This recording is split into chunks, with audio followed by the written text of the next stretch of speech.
Dear brothers and sisters, the theme of today's liturgy is the mission of the disciples of Jesus. The gospel makes it obvious that the mission belongs to Christ and the disciples are only emissaries. It also offers us a detailed description of how Jesus envisages their work. And in the first reading of today, it comes with the message that God comforts His people as mother comforts her child.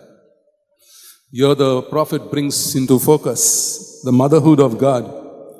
Not many prophets have spoken about the motherhood of God, but Isaiah has some beautiful words on this theme. And our experience shows that when it comes to nursing and suckling a child, there is none compared to its mother. Mother knows the child well, both inside and outside, and the child too is intimate and close to the mother. So God our Father and Mother is complete. He is omnipotent. He is divine. He just does not have only fatherhood characteristics. He is complete. He is the supreme being and cannot be holding only male characteristics and ignore the other half of humanity. And so, after experiencing the love of God the Father and Mother, the disciples trained under Jesus were sent out on mission. Now there were 12 of them who were appointed by Jesus, 12 apostles. Why does He send us 70? The role of the 70 disciples, according to some commentators, the 12 represent the 12 tribes of Israel, symbolically. And the 70 disciples represent all the nations. We also notice that these 70 disciples are sent out in pairs. Why in pairs? Perhaps it has to do with the question of witnessing. Remember here, the disciples are sent as witnesses of Jesus. And in the biblical tradition, 2 persons are required to be witnesses.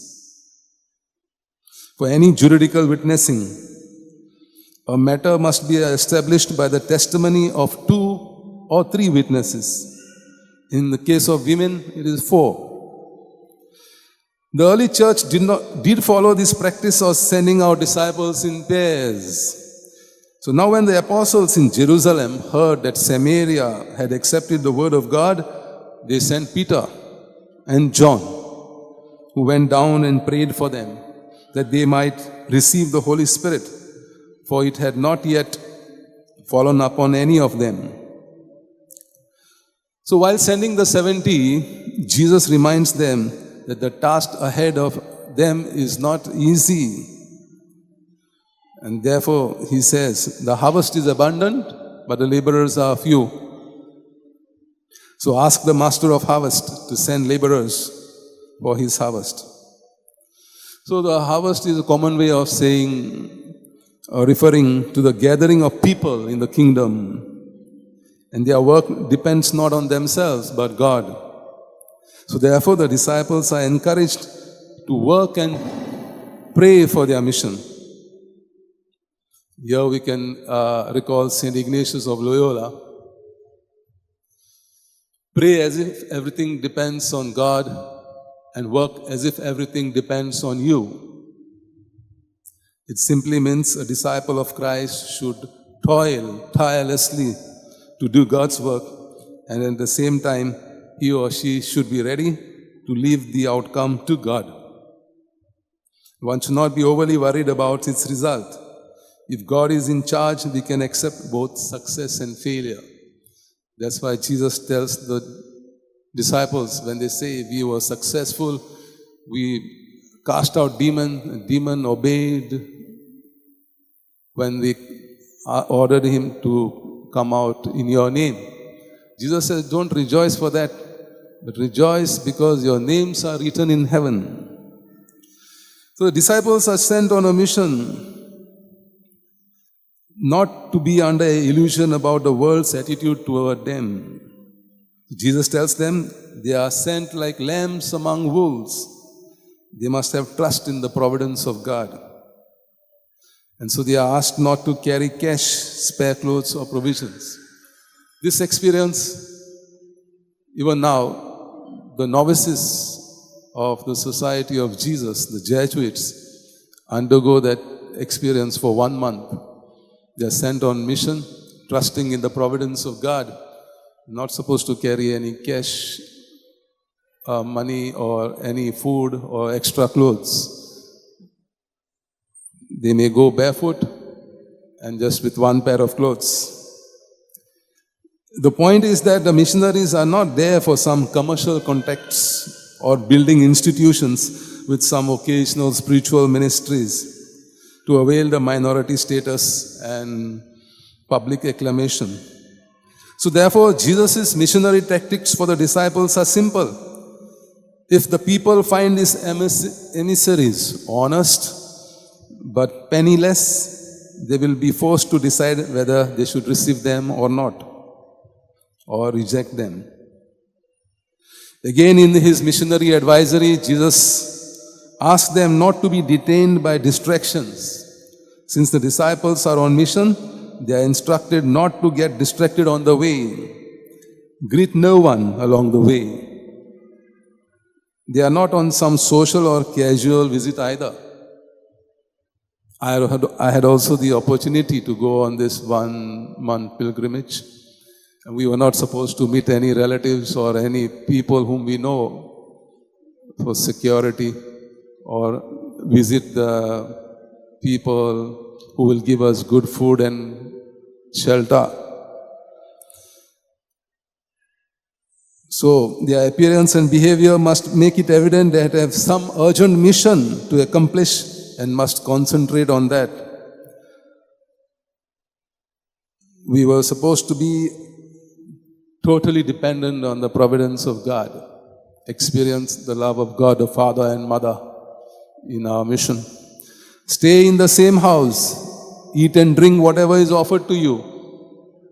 Moving from house to house could imply rejecting the hospitality of a poorer family for a richer one. Jesus tells that the missionary work is not a cover for any easy and enjoyable life. Wherever they are received, they are to stay in that house. Even if the food and surroundings are poor, they are not to go around looking for some other houses where they could get better food and more comfortable lodgings. Moreover, different villages have different food laws and customs, and so they need to respect the diversity. Whatever place they go, they are to eat whatever is placed before them. They are there not as experts of food or connoisseurs of cuisines, but as missionaries. Primary job is to preach the gospel. Therefore, they are not to raise difficulties about food habits and laws, thus jeopardizing their mission. And so today's gospel reading tells us how the disciples were prepared by Jesus. And they were reminded of the cost of discipleship. Families have joined the religious, whole family of 6 girls, 2 brothers, along with their parents, joined the religious, and the parents and the siblings became saints. We are reminded of St. Augustine. If his mother had not prayed for him, we would not have got him. So a lot depends on the parents today to send your sons and daughters as missionaries. Jesus Christ needs you and needs them. For so many years you have enjoyed the love of God through his priests and nuns. What have you done to give in return What are you doing to get more disciples and apostles? So it's up to you also, parents, to cultivate the vocation to God. Because many who are joining now, some of them join at a senior age after experience of job and family life, especially in Europe and West. Some of the testimonies is the parents who prayed for them, the father who encouraged the son to join the religious, to join priesthood. So keep that in mind, because nowadays we need priests, missionaries, nuns to build the kingdom of God. And then of course Jesus says, we don't want people who are sad and miserable. Be a cheerful giver. Be like salt to the earth. Just as salt is indispensable to give taste to the food, so we are too indispensable to work for God. Salt gives taste to the food. The one which is used and useless is thrown out on the ground. So don't be like that. Be like salt which is indispensable. Be a light to the world, at your home place, workplace, in the community.